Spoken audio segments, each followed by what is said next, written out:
Okay, so welcome everybody. I see a couple of people are entering names in the chat. Welcome to those of you that are new. And keep entering in the chat if you're new. If you have been here in a couple of meetings, welcome the newcomers also. That would be great. I see several people that are new, so welcome to everybody. This is the Readiness and Adoption Committee. Myself and Sahar Noor from City of Detroit are the co-leads of this committee. And we have been meeting, gosh, this is number 7, I guess, since we've made the transition into the Readiness and Adoption Committee. So I'm very excited about that. What do we have on tap today? So we have welcome and introductions, which we're moving through now. We'll have our upskilling group do a check-in and let us know how they're doing. We'll walk through some of our specific training projects as well. We'll have a chance to touch base on where we are with the AI policy and adoption, and then some ongoing action items and potential team breakouts. And Albert, I think I saw that you wanted to hold some space at the end of the meeting as well. Yeah, Rich, just if we have time for team breakouts, I know a lot of folks have been, they're all in their own parts of their adoption journey. If some people want to break out into teams to discuss education, awesome. And just, I know for myself, I'll be on if anyone wants to talk through, just some adoption office hour type of stuff instead. Great. Okay. Sounds good. So we have quite a few updates from our upskilling group. Rick or Lon, are either of you here and willing to step in and check in about where you're at with the upskilling working group? Certainly, Rich. Thank you. Sure. Rick, please do chime in. Yeah, indeed, we have been enjoying great momentum. It's like after each of the committee meeting, some government leaders have contacted us to join. So thank you for the leadership here.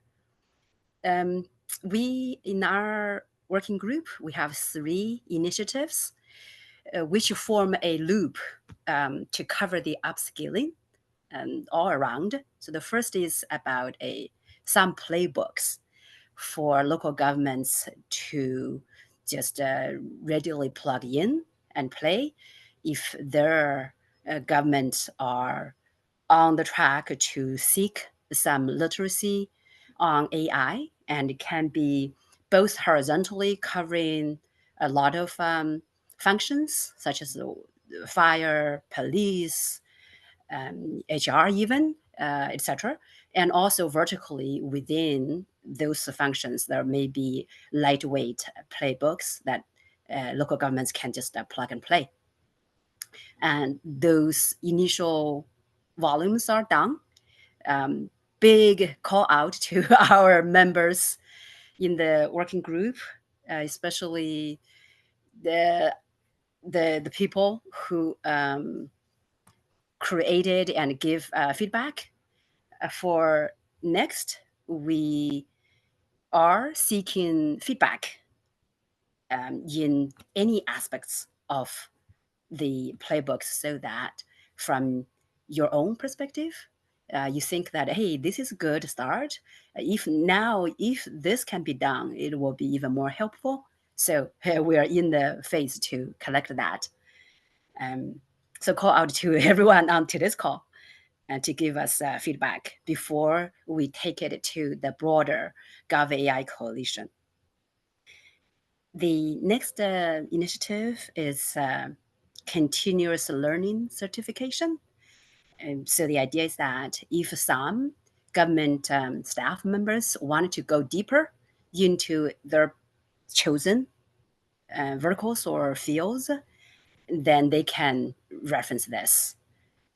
And the local governments could also provide some support, like some of the governments have done, like City of Coral Gables, City of San Jose, etc. So what has been done here is a curated list of the certification programs and curriculum as well for local governments to consider.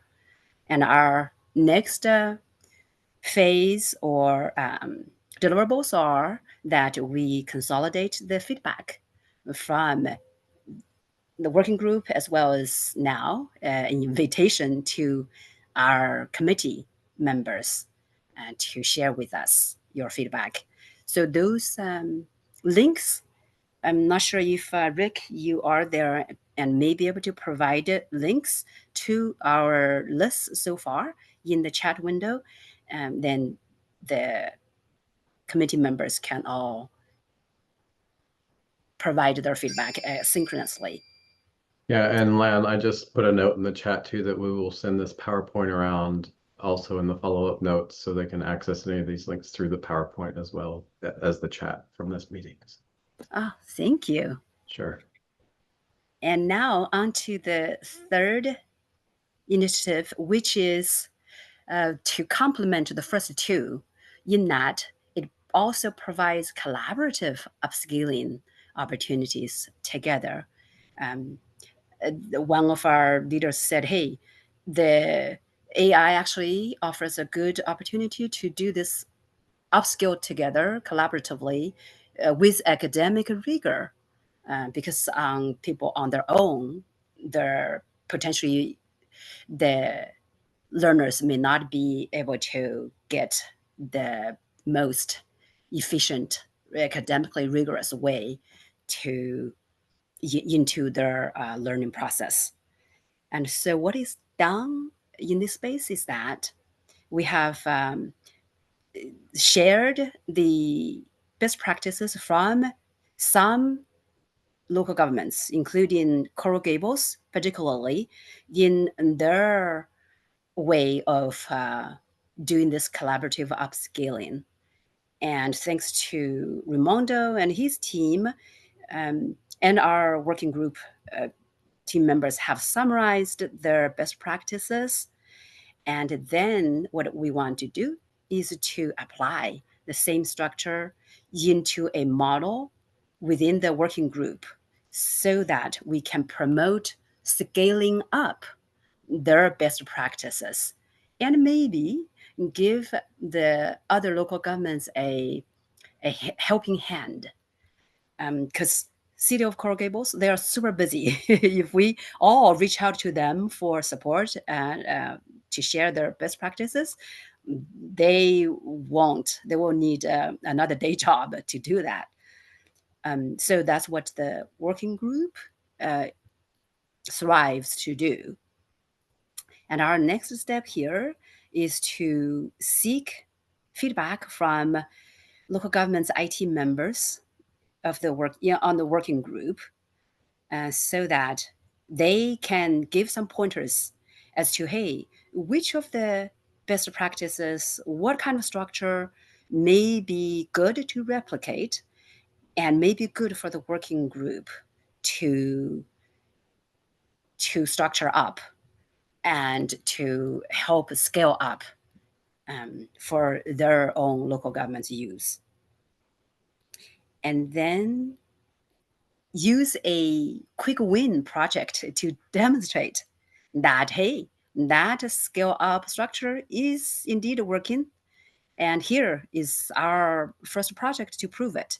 So the first project is called GovAI AMA, Ask Me Anything. It's an agent that the group of working group members will do from the project conception beginning to developing a team of product owners, architects, and testing dev team members, and then adoption approaches and everything all included in it. So that's our first pilot project, quick win, aiming at inviting people to test it by the end of August.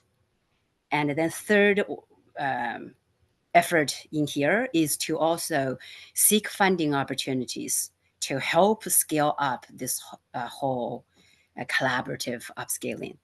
Some early progress is that we're gaining some traction with ILG, the Institute for Local Government, and BACCC's Bay Area Community Colleges Consortium. They have some funding initiatives and potentially some private funding sources as well.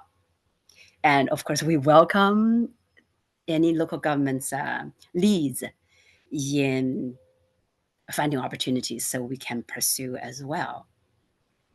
Rick?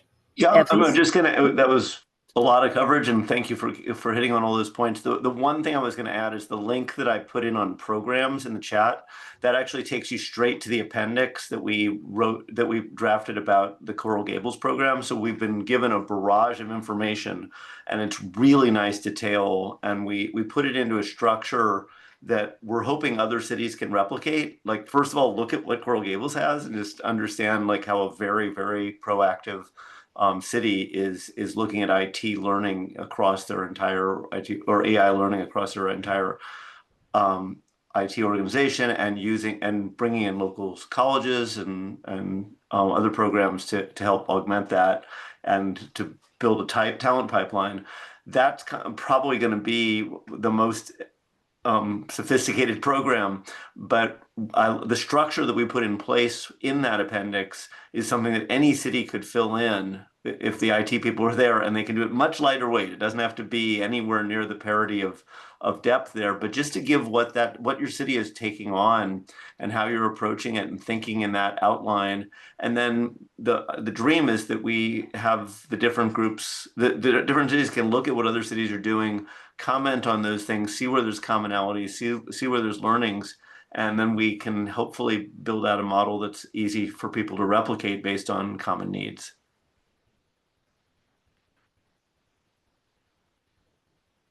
Great. Thank you so much, Lon and Rick. And, if people have comments, again, I'll be sending something around in the follow-up meeting with the link to the PowerPoint, but also I'll put Lon and Rick's email in there. If you have feedback from reviewing any of this content, please feel free to send to them, and also raise your hand if you want to participate in any way, because they've got a lot of stuff going on. And as I said, a lot of momentum that they've built. So it's very exciting to see where this has grown to from when they first pitched this idea. So great work with Lon and Rick and the whole group that's pulling together on this upskilling effort.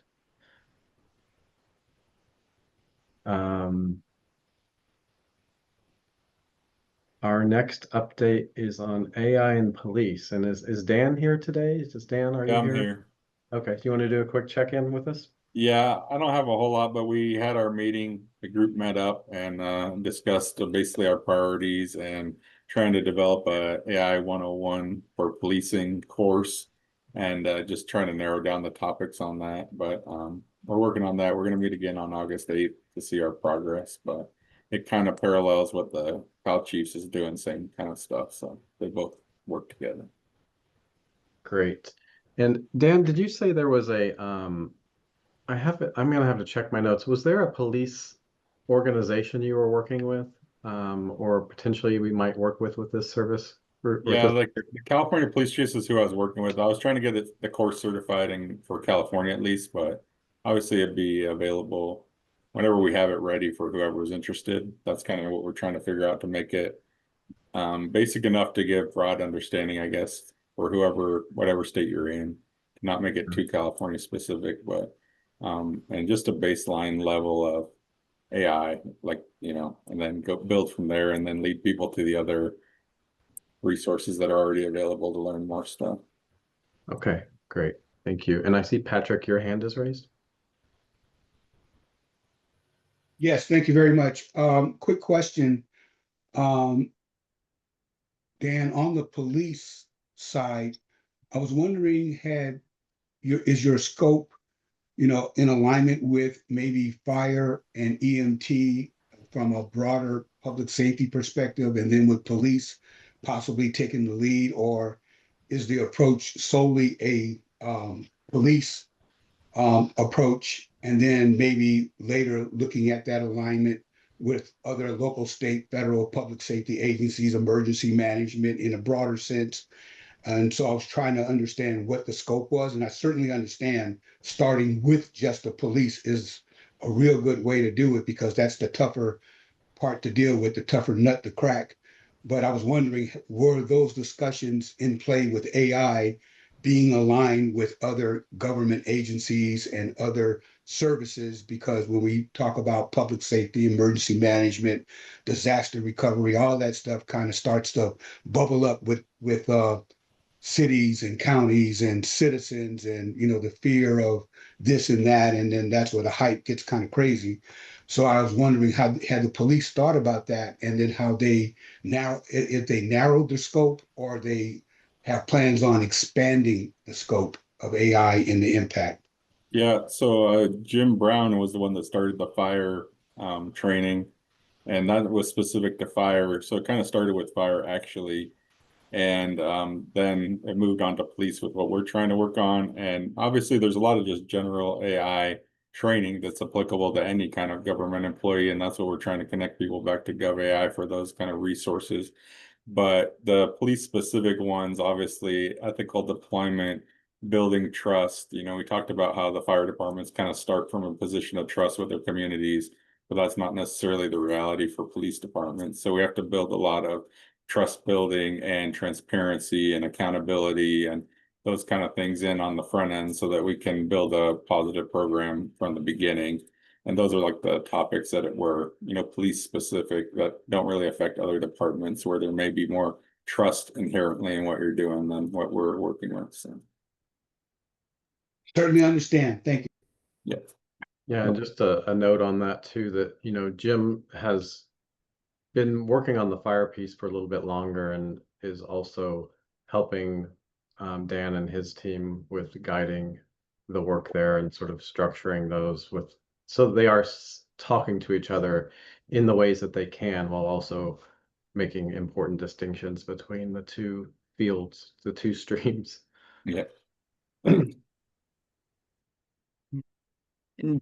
Dan, I'll just add a little bit on this, and happy to. I don't know if I have the August 8th meeting on my calendar, but if you want to forward it to me, and I'm available, I'd be more than happy to pop in if useful.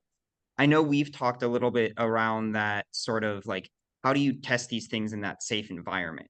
And if we want to incorporate any of that into the policing 101, or, maybe that's a policing 102, you tell me what makes sense. But I think that could be a very useful tool for you all to have, especially as you get conversations from a lot of vendors, and figuring out what's useful and what's not.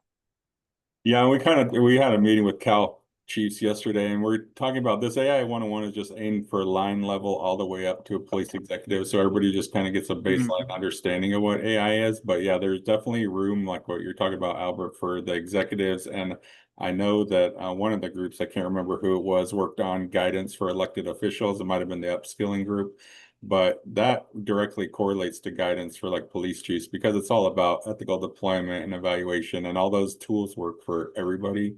But I think, like you're saying, testing it in a safe environment, when a vendor tells you they're going to deliver something, how do you hold them accountable? One of the concerns right now is like surveillance creep, or these things that are like modifying throughout the life cycle of the contract, and then you bought it 4 years ago and you don't realize what it's doing today, and how do you hold them accountable? And that's kind of like what Shauna from Spokane brought up, is like, do you need a city ordinance, or do you need to build that into the contract, or what's the correct place to put all those things? And those are more like police chief, executive level concerns rather than like a line level person. That's a great point, Dan. And to that point, then maybe that's more of something that I don't know if Quinn's on the call right now, but Quinn and Maddie, I think I'm filling in for Quinn today. Oh, okay. Awesome.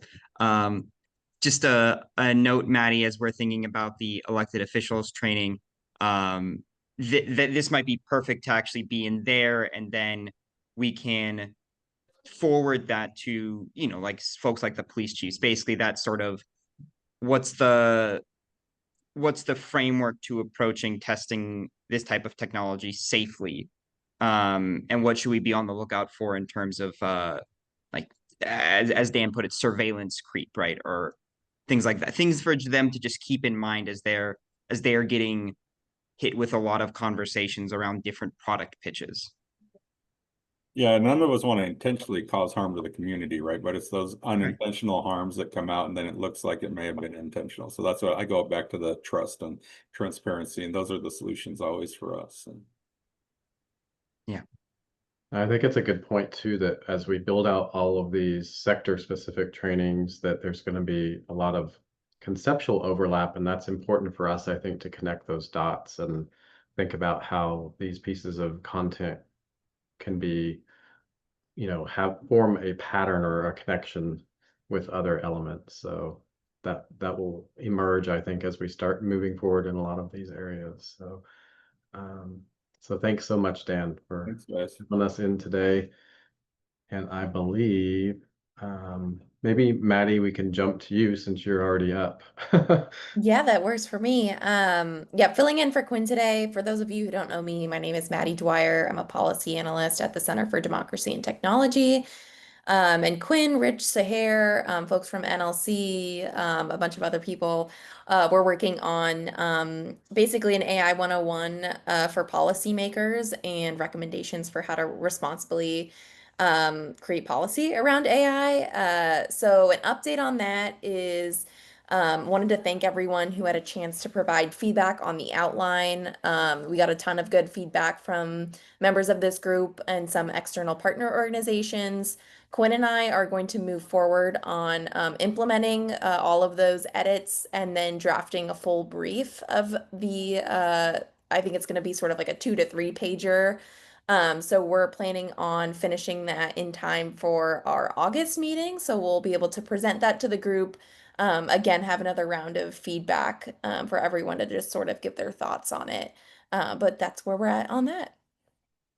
Great. Thank you so much, Maddie. And I'm glad to see that people got you some good feedback that you can use and incorporate into that tool. And we'll make some space on the August 6th calendar for the August 6th meeting agenda for that. Is Jim here today? He said he may or may not be. If he's not, I can do a brief update for his area. I'm not seeing him. So basically we're working on this MOU with fire engineering to host the fire training on their LMS. And that's still with the fire engineering legal team reviewing the language and the edits that we suggested on that. Jim also wanted to say thank you to everybody who got him good feedback on lesson 2 that he built out and sent out for review. He's moving forward with those updates, and we'll have a final version of lesson 2 once that is done. And then he's also started working on lesson 3. So those are moving along as well. I'll check in briefly about this one, the HR and AI. If you remember last time, I shared a brief outline of a series of lessons again for HR and AI. I've sent that to Matt, who's been my co-thought leader on this project, and he liked the outline. He thought it looked really good. He wanted to beef up session 1, the lesson 1 on discussing the limitations of AI. Not just looking at risks like bias, privacy, and security, but distinguishing the hype from reality in decisions that impact humans, which a lot of HR related elements do. So there's a huge area of caution around use of AI and some of our HR tools and processes. So we're really wanting to get into exploring and researching some of the reasoning and decision-making limits so that we can make sure HR professionals know the best approach with the tools and how they can sort of handle any disinformation. I think very similar to what Dan was saying about unintended consequences. A lot of those unintended consequences can happen when AI gets involved in various ways in HR decisions that impact people's lives. So we're really interested in exploring that and providing that as a foundation for all the sub lessons in that group. So, but we're going to continue to dialogue around that. And he sent me some links and some research. So we're going to be doing some research around that and come back with an amended copy of that course outline and course description. So that's coming up next with the HR piece. Public Sector Network, I had a chance to meet with Charlie Hamer at Public Sector Network and discussed some of the layout options. So I just thought I would walk through that a little bit today. We haven't made the changes, but essentially Public Sector Network is a place that you come in, you know, anybody in the GovAI, we've set this up so that anybody can come in and have sort of a landing page and account here, and then you would be linked to a space, which is a GovAI page. So this would be the landing page, and it has some information about our agency and a stream of content here. He has initially uploaded Jim's first AI course here. So it exists here. This is like, why you attend. Here's the overview of the whole class. And here's the video where you can watch it.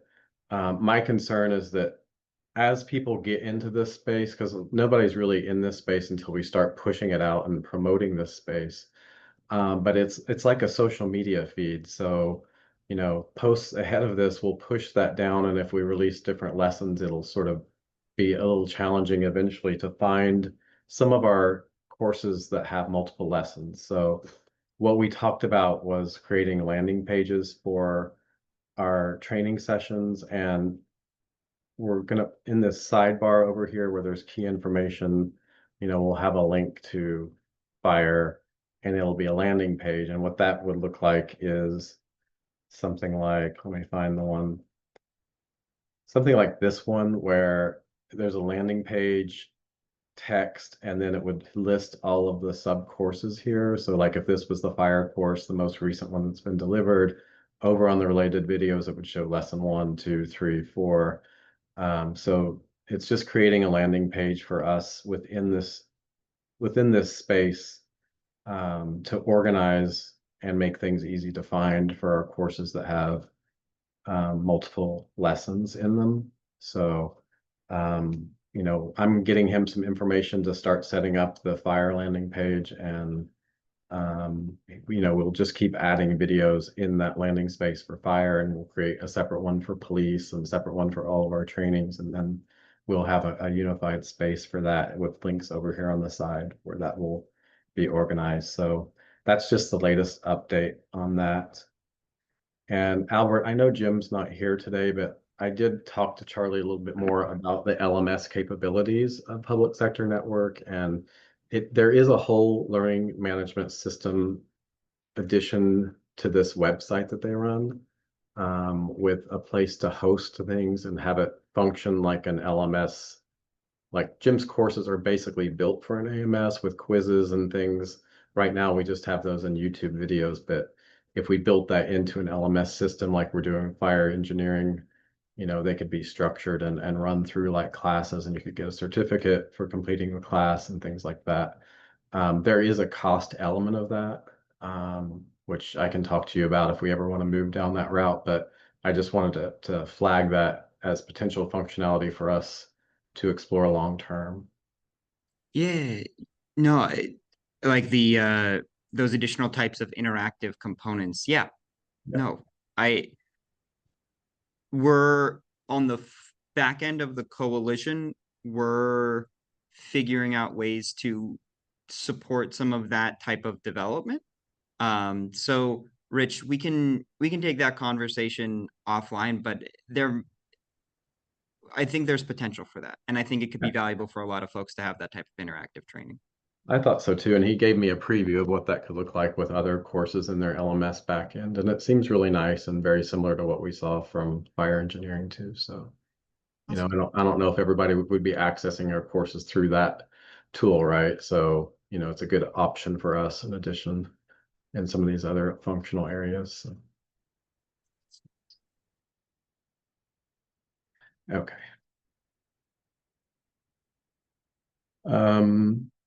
wanted to give us some space to talk about the quarterly introductory webinar. Last meeting, this landed with me because I had to do some edits to our introductory webinar.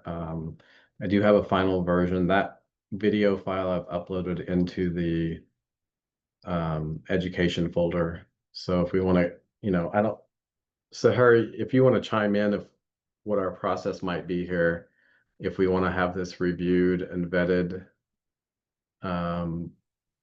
but if we find it's ready to go, we can have Albert load it into the Zoom potentially and mark it out to people. Yeah, hi. Thanks, Rick. I reviewed the video and I don't know if Albert got a chance, but to me it looks fine, and that's the final. We can treat that as a final version. And Albert, if you want to post or let us know where you want us to post for folks to have that.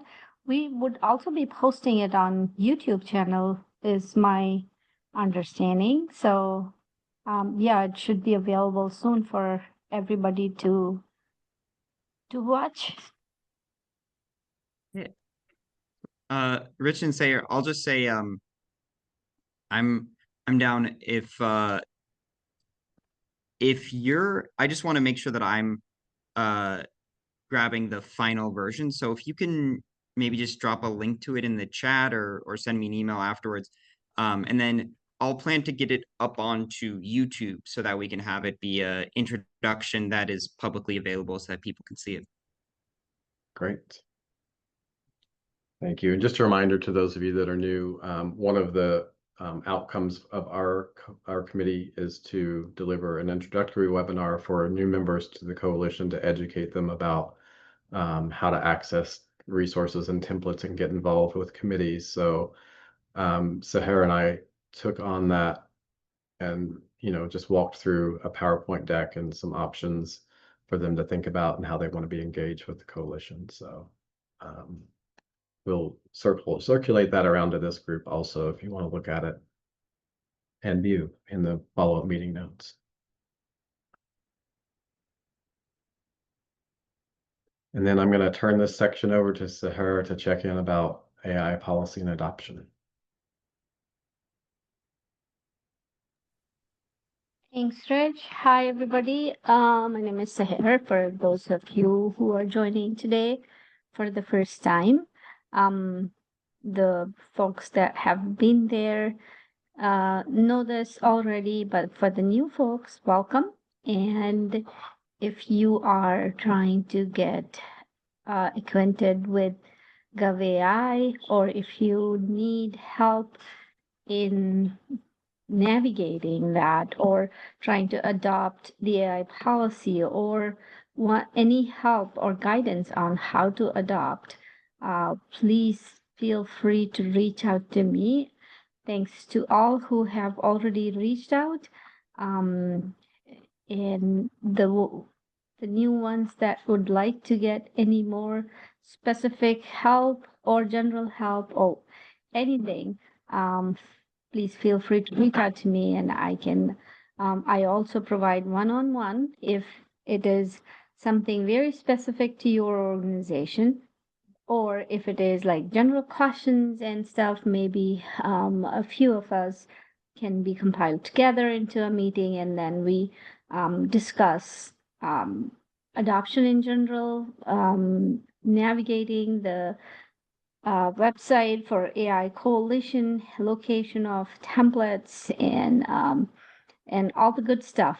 And also, like we were talking about earlier, the webinar also helps, and there's a bunch of resources available on our YouTube channel also. So if you would please subscribe to that. There's a lot of help available via that as well. But if you still need more help, more specific help, please feel free to reach out to me via the email given in this slide. I'll be more than happy to. Thank you, Rich.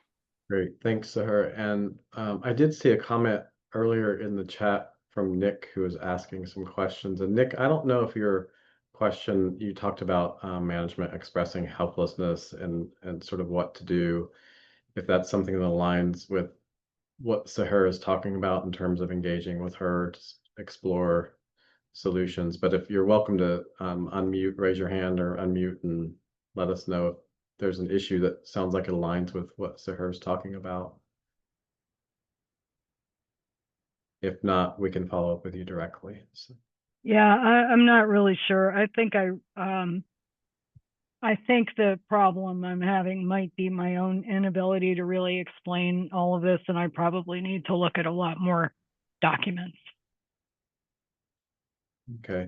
Well, if you find it helpful, that could be a good starting point with Sahar, and scheduling some time to talk with her, and she can really help you navigate approach. Yeah, that sounds like a great idea. Thank you. Great.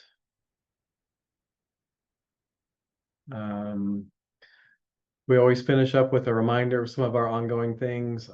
We do have an AI education folder in the shared file. New people, if you can't get access, let us know. But within that folder, we do have some draft training materials, some standard training materials about general AI education, cybersecurity, things like that, that Albert and the city of San Jose very kindly have provided. We are also always on the lookout for any training materials you've developed, either they're draft or presented or other, or just, we'd love to have resources to look at, because those help us figure out how we can make our training materials meaningful. And then we have a collection of things for our members to get started on, so they don't have to start from scratch.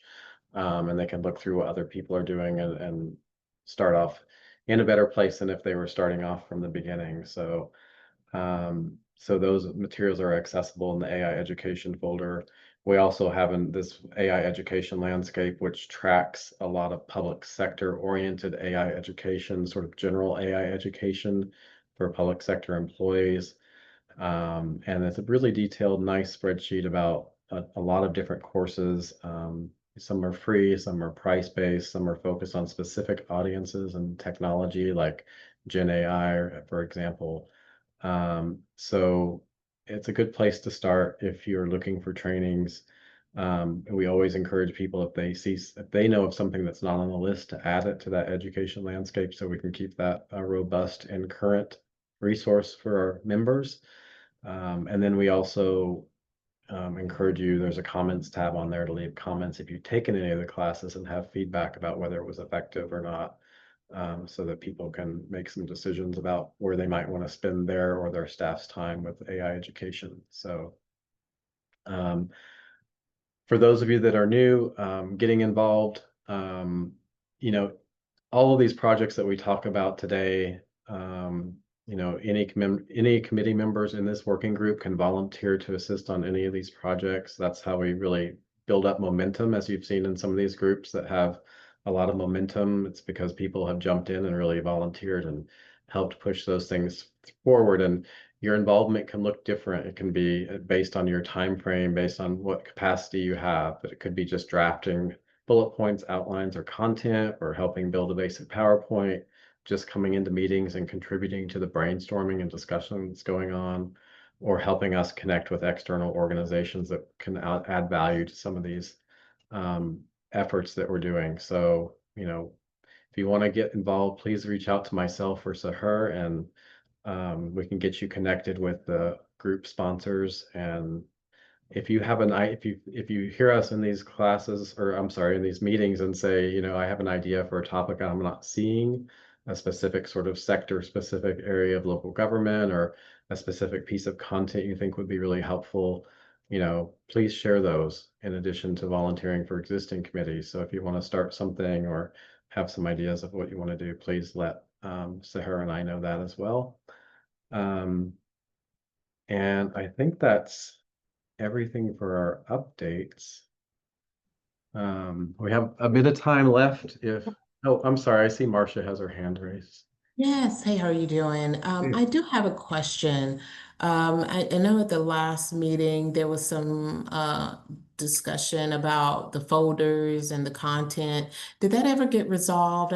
I'm not sure if I saw an email, maybe I didn't recognize the name that was sending out the information, but when we tried to access the folder last time and we were getting a error, so we couldn't get that information. So I just wanted to see if that has been updated. I think so. Albert has just shared the folder to the Readiness and Adoption Committee. If you want to try to click on that in the chat, if you see that in the chat, if you can't, let us know and we can get you connected. Okay. Yep. I do see it. Okay. Sounds good. And Marsha, I'm sending emails right now. It might say like it's coming from Microsoft. But Yeah. whatever email address you put in the chat, I'll send the email directly to that address, and it'll either come say like from Albert Jahami or from like Microsoft SharePoint. Okay, sounds good. And I'm able to access it now. Oh, awesome. But I don't see anything in the folders up under documents. So I know we were talking about people had shared some policies and things of that nature. So I was just looking for some of that content. But right now I'm clicking on the folders and I don't see anything unless I'm just missing it. No, Should be Readiness you and might need to go into general. If you're at documents, you might need to go into general, if you can see that. Okay, yep, I can see that. I don't see the one that says education. It's Readiness and Adoption is the first level, the purple folder. It's a bit Okay. down. Yeah, I do see that. And then from there you can click into education Okay. in this space. Thank you. And then where do we access these recordings? All the recordings for these videos are on YouTube, so Okay. I can drop the link to that in the chat in a moment. Okay. Thank you. And we send those out in the follow-up meetings also. So the follow-up meeting notes. Thank you. Sure. And Kathy, thank you for sending us that link to that training. Oh, you're welcome. Really appreciate that. Have a look at that. Have you taken that class? I've taken both. And I also helped develop the AI and algorithmic discrimination course, in addition to having our staff take both of those courses. Great. Love to have you come and talk to us about your involvement in creating those courses sometime. So, if you'd be interested. Sure. Okay. All right, I am gonna stop sharing. We have 15 minutes left. As Albert mentioned earlier, if people want to jump into any groups to talk about specific project issues or adoption issues, we can set that up. Just let us know in the chat if you're interested in joining a room to talk about a specific topic or want a space for a quick project touch base. Or raise your hand and let us know. You can just say help in the chat and we can.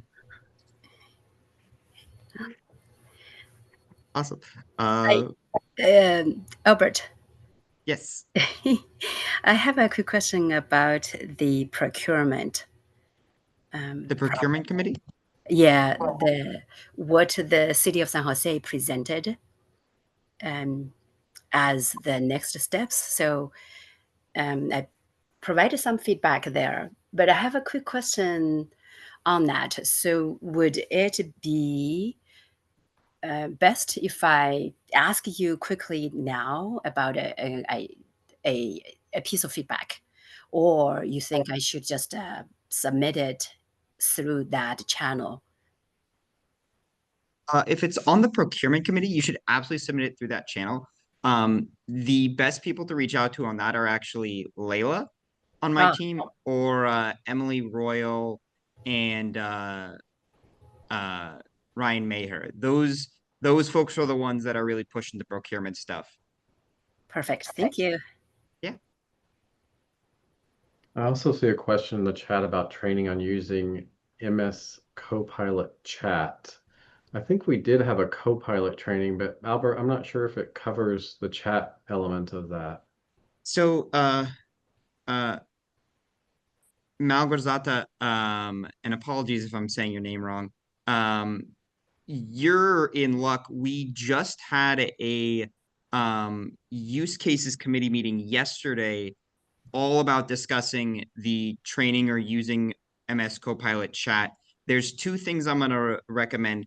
One is like a general AI, like using large language models training that you can take a look at. There's plenty of great stuff out there.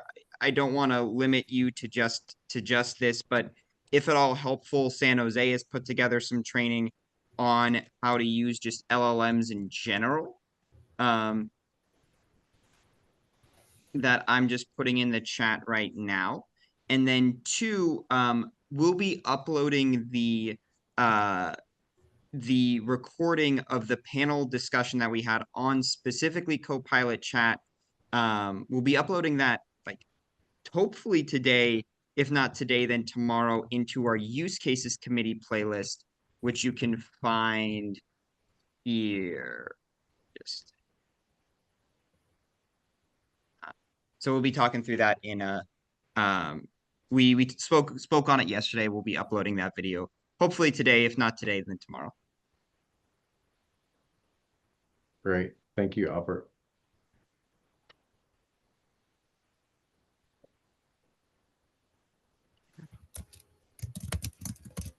I saw Kathy say she was interested in talking about adoption, but I haven't seen anything else from any other groups. So maybe we can spend the rest of the time talking about adoption here. And if people need to move on, they can with the rest of their day. Yeah, sounds great to me. Albert, the one that you said where you guys had the use case, and I was looking in here, I see one from about 4 months ago that talks about AI for Copilot. Let's see. That's not the one you're referring to, though, is it? The Copilot Studio one? Uh-huh. Is that the one you're referring to? Okay. Thank you so much. Yeah, thank you so much for asking, Marcia. That was a separate one. That was on, like, I don't know if you've ever used like Microsoft Power Automate. So that tool, they're trying to integrate Copilot into that. And so that one from 4 months ago was a conversation around that. What we'll be uploading shortly is on Copilot Chat, which if you haven't seen, it looks not exactly, sorry. It looks a lot like, the interface that you might see with Claude or Gemini or ChatGPT or any of those tools. The big selling point, or at least the interesting thing that I find with Copilot Chat, is if you already have like an enterprise Microsoft account, the conversations can be protected within that enterprise space, which I know for a lot of folks as they're thinking about HIPAA or CGIS or any other types of secure information, might be interesting to them. Okay. Thank you. Yeah.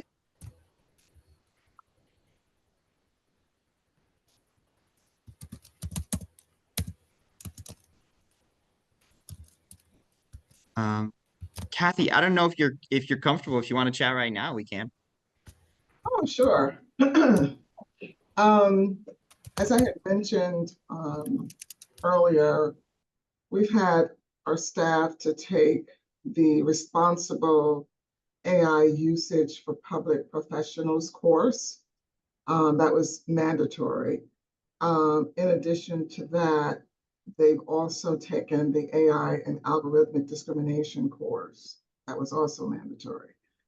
So now, we realize that because we have different roles within the Division on Civil Rights, that we will need training for like legal public professionals.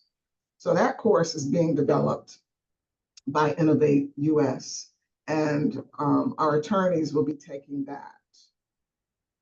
But I also realized that employees weren't comfortable with using the state of New Jersey's chatbot. So I gave a demo on that and I set up office hours. But I still think that, you know, going forward, we still need ongoing training, like in housing discrimination, employment discrimination, because these are some of the complaints that the agency will be receiving, I know, in the future.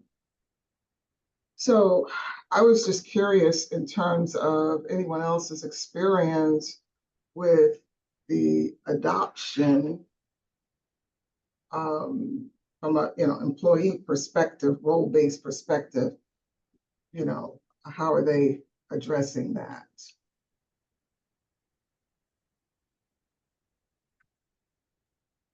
I can say a little bit that might be helpful, and then I would welcome folks from that are also on the call.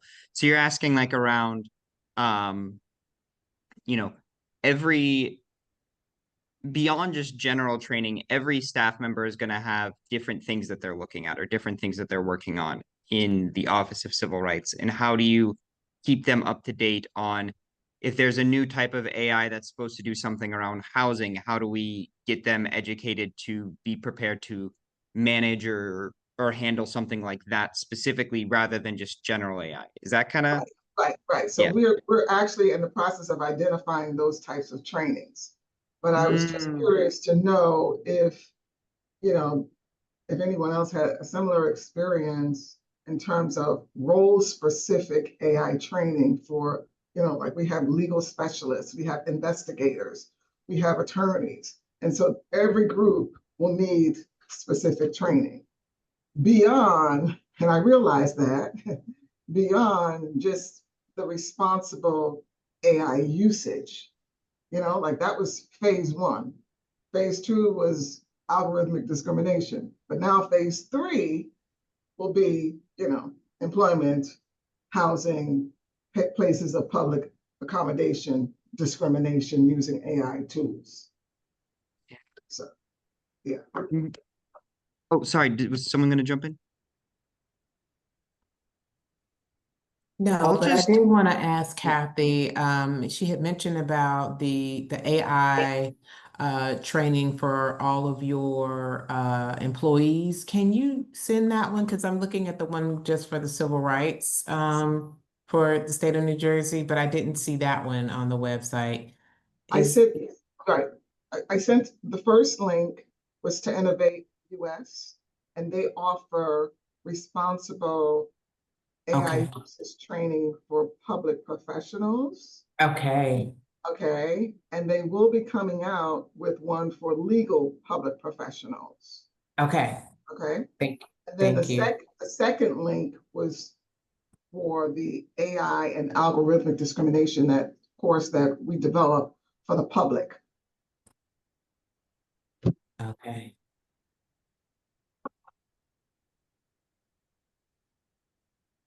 Albert, you're muted. I don't know if you're talking to us or. So forgive me. My brain is in a couple of different places, but I want to invite. I know we have an assortment of academics and people in, you know, in civil society, frankly, just on the cutting edge of this types of AI ethics work, if not on this call within the coalition. And Kathy, one of the things that might be an interesting approach to this is I know that there are folks working on in the social justice, the housing space around AI ethics. If it's even just a bring your questions and they can bring a little bit, and it's a conversation that not only you all can have, but could potentially be recorded, and we can share that as a more informal education that we can share with the broader coalition. Okay. I'm trying to see if anyone on the call is from our civil society folks. Is that part of the community engagement working group? Yeah, so we can bring this back to our community engagement group for that type of conversation. And then I'm seeing like I know folks like Eleanor and some others are pretty tightly connected within this group. This is something that we can bring back potentially to Layla and some of the work that they're doing to see if they want to facilitate maybe a one-time dialogue like this. And doesn't need to be like one and done, but you know, we can just plan it for one time here, and if we want to do another one, we can do it after. But Right. What yeah. I've noticed from my experience is that the adoption process, it requires more than a one and done course. Yeah. No, this is a journey. Okay. Yeah. This is an ongoing journey. Absolutely, Ken. So maybe I'll make a slight amendment to what I said, but I think we can find a time for we can start connecting the group. Kathy, I can connect you with a couple of the folks in the coalition that might be really interested in this topic. We can get a first conversation on board, and if it makes sense or it feels good, we can turn it into something that is, you know, I don't know, meet once a quarter, or you know, meet a couple times and then frequently, and then meet 6 months after that, or whatever makes sense. Because your adoption journey on this is going to be similar to the adoption journey that so many others are working on. So I think being able to capture this in a way that we can share can be really valuable. Oh, absolutely. I know that I'm not the only one. Mm-hmm. You know, and once you start to go down this road, you realize that it's more than just, teaching folks how to use a chatbot, especially if in a social justice type of organization, agency, it requires a little bit more. And yes, also I mentioned yesterday about the prompt library. I'm in the process of developing a prompt library by role for the chatbot.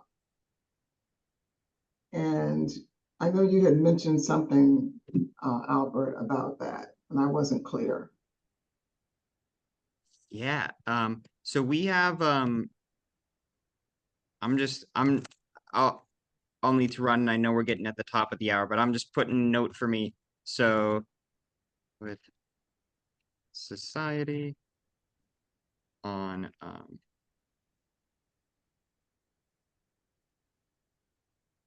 Yeah, Albert, I made a note of AI and civil rights on our education proposal space too. So I don't know if it'll land back with us, if we can address any of that stuff eventually here, but I did make a note about it as a potential, course option for us. So. Awesome. Then Rich, I'll keep you in the loop on this one. And wherever it lands, I know it'll be valuable for the whole coalition. And Kathy, I'll also share with you, we are starting a prompt library. Okay. And Frank, it's small right now. I think we only have a couple in there, but if you start adding your stuff and we start building that ecosystem in there, I think it's going to help. Okay. All right. Awesome. Thank you so much. Thank you. Thank you, everyone. Okay. Bye-bye. Everybody have a great week. I'll see you in 2 weeks. Okay.